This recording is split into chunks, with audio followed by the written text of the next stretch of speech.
When we assume causation, we see the two variables are linked somehow, or we see them appear consistently over and over in successful platforms.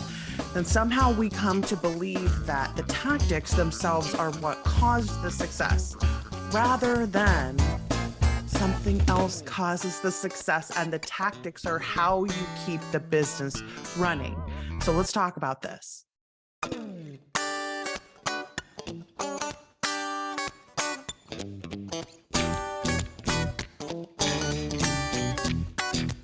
We are fully into the series on the golden age of publishing because the gold rush rules are done. Talked about that in the last episode. And now the golden age of publishing, which again, we've been here for a while, but the transition between the gold rush and the golden age is going to take some time. And so let's get to know some of the rules of the golden age. The assumptions that I'm making about why the golden age is happening is primarily because, again, saturation of the market, saturation of every market and really every niche is consistent. Competition has gone up. Again, the rules of the blue water market, when there's lots of open space, lots and lots of open spaces show up and make money. There still are other rules, right? Like to that, but that age is done. So we don't have to worry about that anymore. But the golden age of publishing rules, so many more of us are wired to take advantage of these rules and we don't even know it.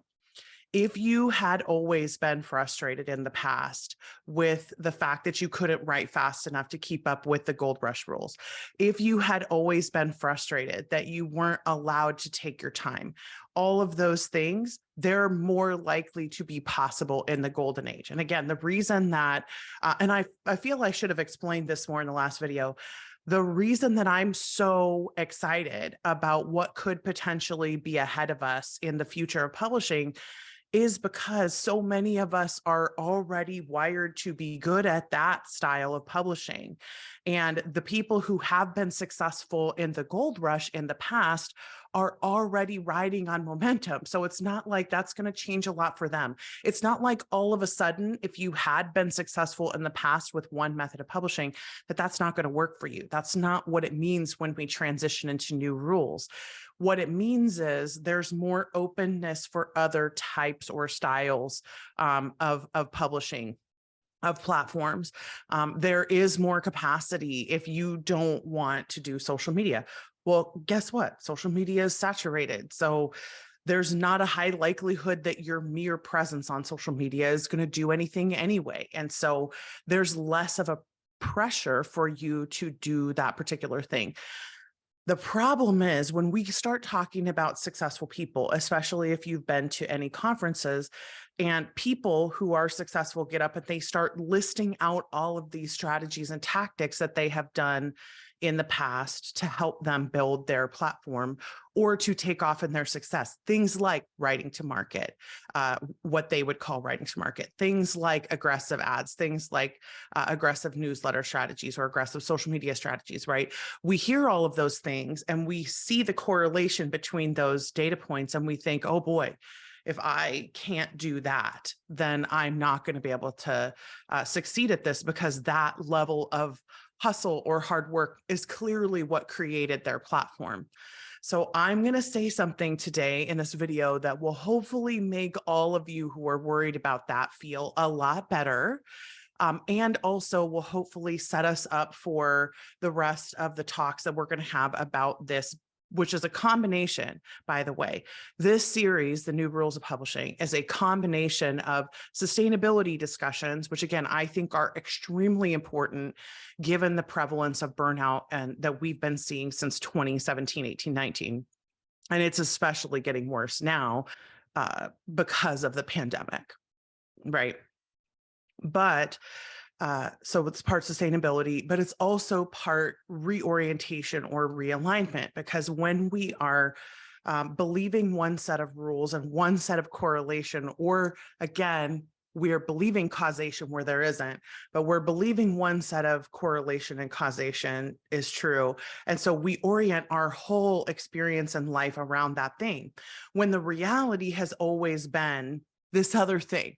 And so, and again, it's always been the case, but we never talk about it. So today we're going to talk about it.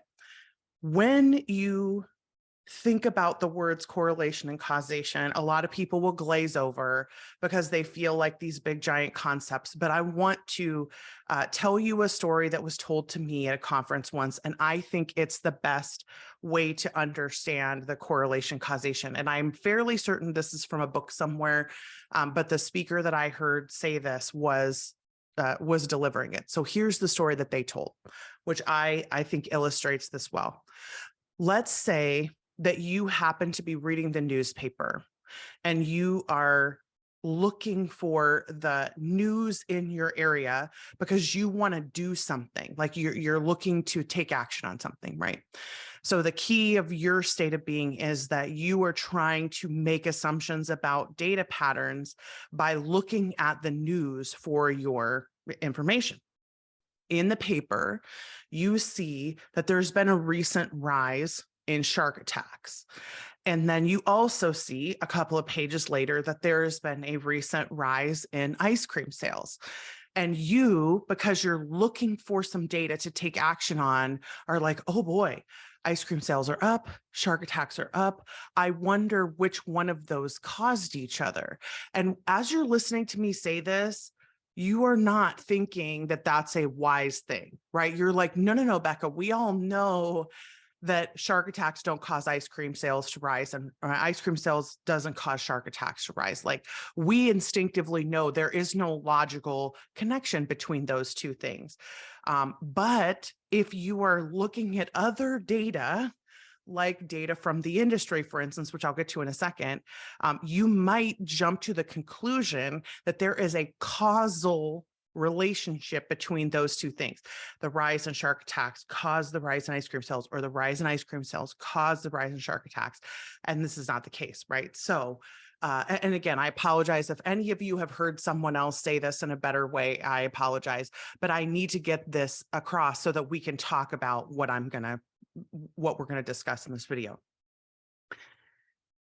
If you don't pause to think about the fact that it is not logically reasonable that a rise in shark attacks cause a rise in ice cream sales, or vice versa, you may be tempted to link those in some kind of a relationship that is more related than they need to be, than they actually are, just because you happen to see the pattern and you happen to see both of them. The reality is that there is a cause for both of those things. And again, in a big picture, there are multiple causes for those things. But in the story that I heard, it was basically and they told a much shorter version, and I wish I was capable of that. But the cause of that is the rise in temperature, right? So when temperature rises, apparently the water warms and the food source comes into the water more consistently for the sharks, right? So if the people are going into the water more consistently because the water is warmer and the migration patterns are expanding, of course they're going to rise. And I apologize. I'm not meaning to make light of shark attacks. I apologize. But we need to understand that there are other factors involved when we see a one line, pronouncement about how the market works. And we have this sense of it is absolutely that these two things are related because they seem logically like they must be related. Yeah, they're only correlated. So anyway, the rise in temperature is the thing that causes these two, is one of the factors that causes these two things to happen. But if you don't know that, like if you don't know enough about the context of the data that you're getting, you're going to look at the data of let's say an aggressive ad strategy and an aggressive newsletter strategy or an aggressive social media strategy and be like, oh, and then see the outcome of success, right? And be like, oh, those two things must have caused that outcome. They must have caused that. But those two things are only correlated. They don't cause each other. There is a cause though, and we need to talk about this. I think this is the most undiscussed, like the most undiscussed factor of success in the entire industry right now. I think it has always been present that we need to have a discussion about this, and we always move our way around it because it is so hard to understand how to make this thing happen. And that cause, so if you think about, again, shark attacks and ice cream sales rise, why? Because the rise in temperature, because, and again, the reason the rise in temperature happens is there's 100 factors, right? Because rotation and gravity and location and all of these things, right? Tides, I don't know, all of them. I'm not an expert, clearly. But there are so many reasons that people will throw out to explain why those two things are correlated. But when you try to replicate them, like let's just say that someone said the shark attacks and ice cream sales were because somebody ran a sale somewhere, right?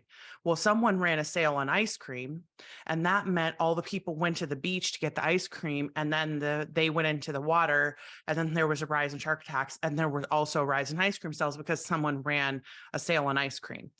And instinctively, we know that doesn't seem logical, right? Because we know more about the context of both economics than we think we know, just because we've existed in the world. We know more than that.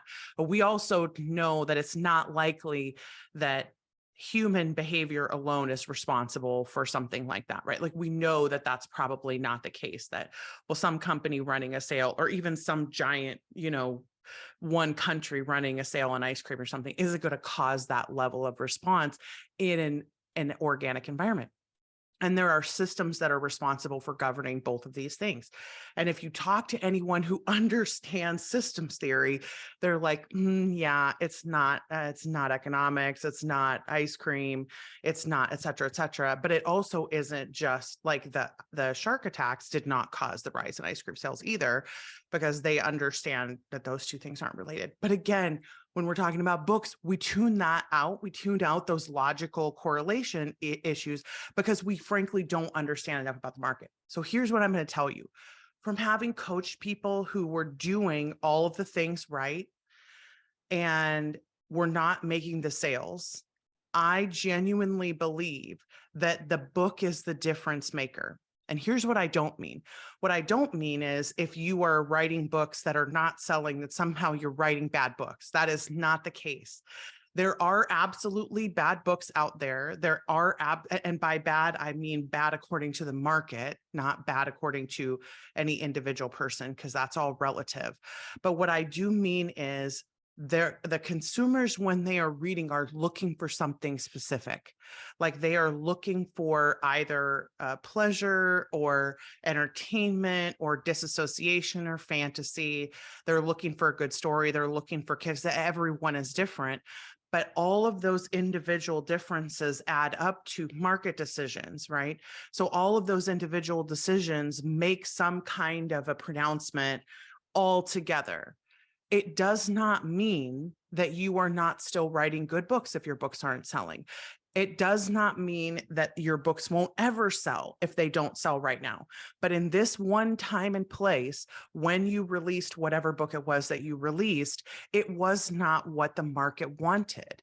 And the only way to know for sure whether it is what the market wants or not is to get enough discovery eyeballs onto the book to know if that's what the market wants. And yes, packaging is very important, because there are people, and I am one of those people. There are people who would argue that packaging is the most important part of product development. I still think the book is the most important, but I would put packaging second for sure. Like if you're going to think about whether or not your marketing is working, the very first place I would start is how is it packaged? And is it packaged for readers to want to click on it? Like for readers to want to convert? How clear are the signals? How clear is your scripting? How clear is the cover? How clear is the blurb? And I don't mean I don't mean clear in your mind. I mean clear in the reader's mind, right? And that can take some testing. We'll talk more about that later. But I want to talk about the book specifically right now because I do believe that the main cause when people are taking off is that there's a combination of factors that is right for the market right now. And that, again, it does not mean that the book is bad. Do not hear that, oh, I'm not selling, and therefore I'm an awful writer and my book is bad. Nope. I have seen way too many people and coached way too many people who I've gone to read their book and been like, oh, that's good. I don't know why that's not selling. And I'm not good enough at telling whether the packaging is on point or not to know if the packaging is the problem or if it was the release that was the problem or some other factor. And again, remember the shark attacks and ice cream sales.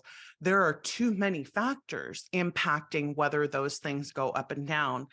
But the one thing that does, the one thing that we ignore when we are looking on stage at all of the people who are selling and doing well, the one thing we ignore is in order for readers to consistently convert, not convert on one sale, but consistently convert through a platform at a level that somebody is making hundreds of thousands or millions of dollars. Those readers have to want to continue to buy those books.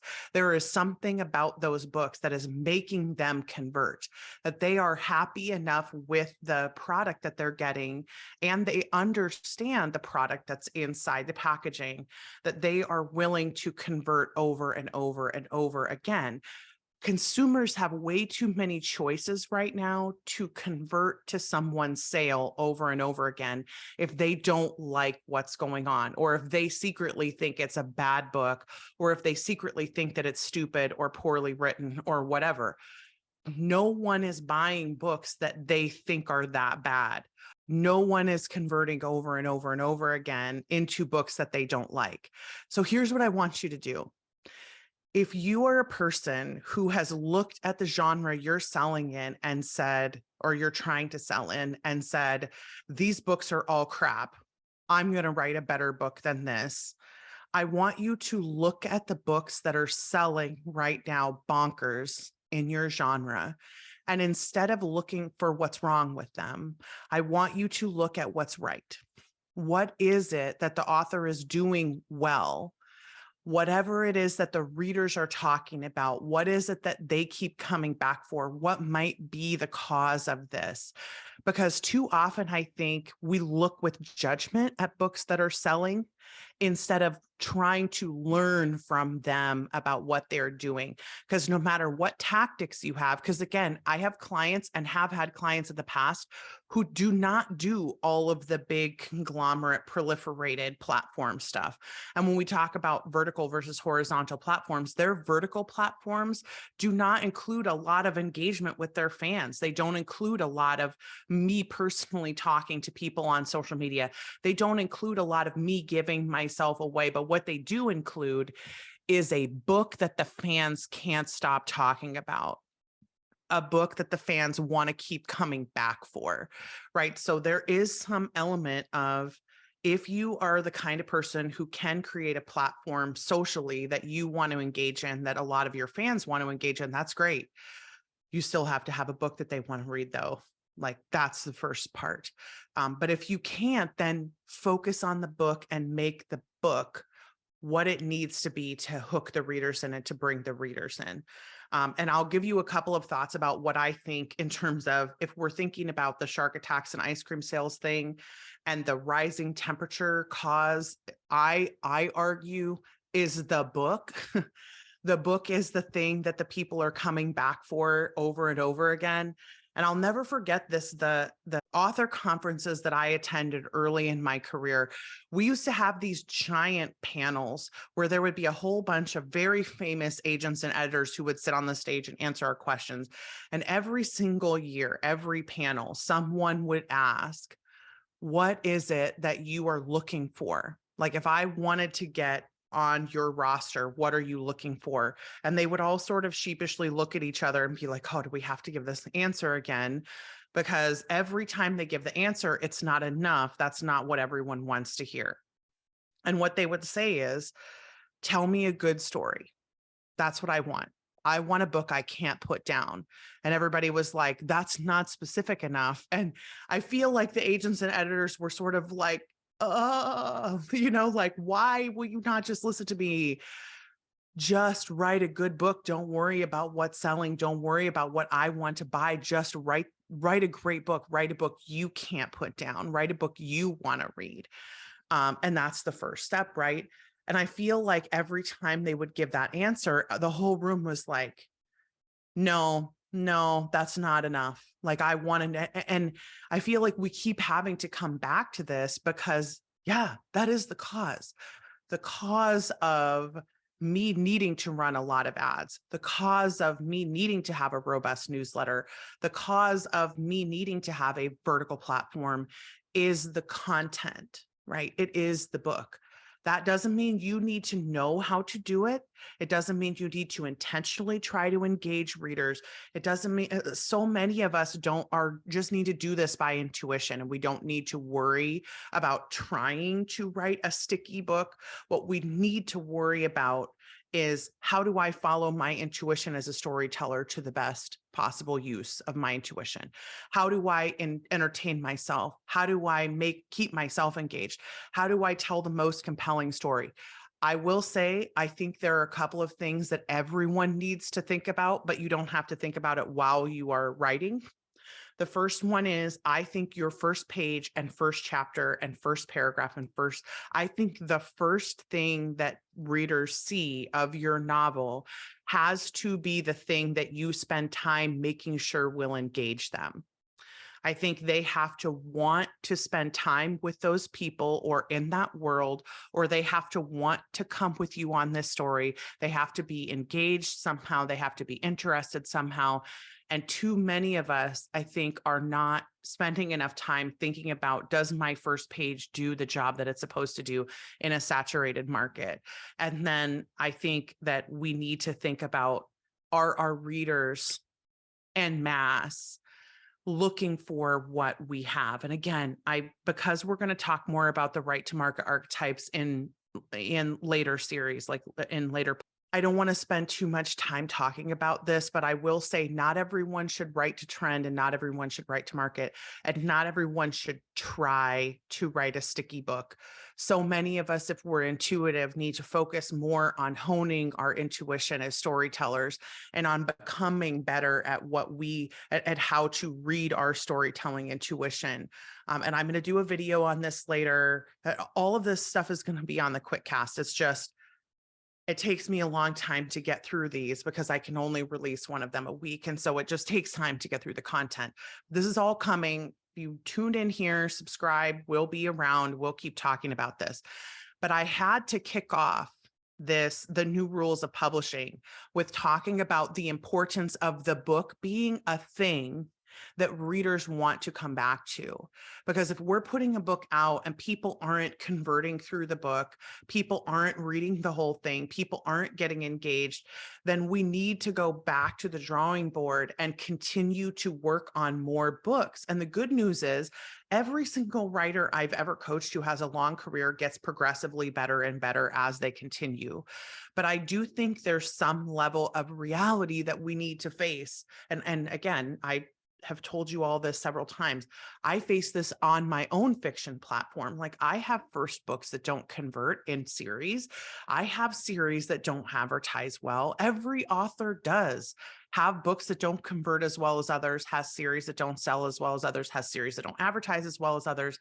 It's not like only good writers can do this, or only the best writers, or only literary writers, or whatever. No, storytelling is paramount.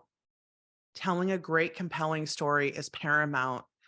And having the book be something that readers want to continue reading is paramount. And Margie Lawson talks about this in one of her big sort of flagship classes, where she talks about tension on the page, and how if you don't have any tension, then I don't need to keep turning the page. And tension doesn't mean danger. It doesn't mean fear. It doesn't mean anger. It doesn't even really mean emotion.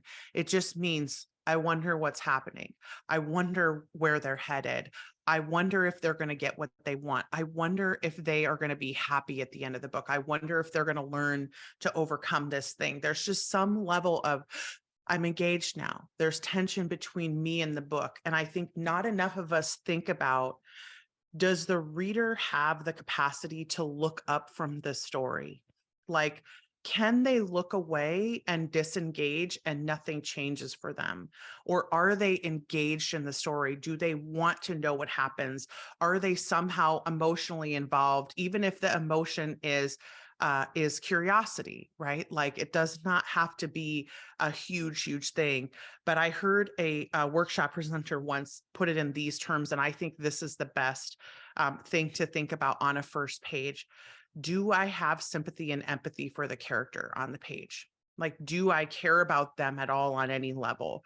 Do I either feel bad for them, and I want to see them get righted, like get recovered, or do I feel like I've been in that place that they're in? Can I identify with them in some way?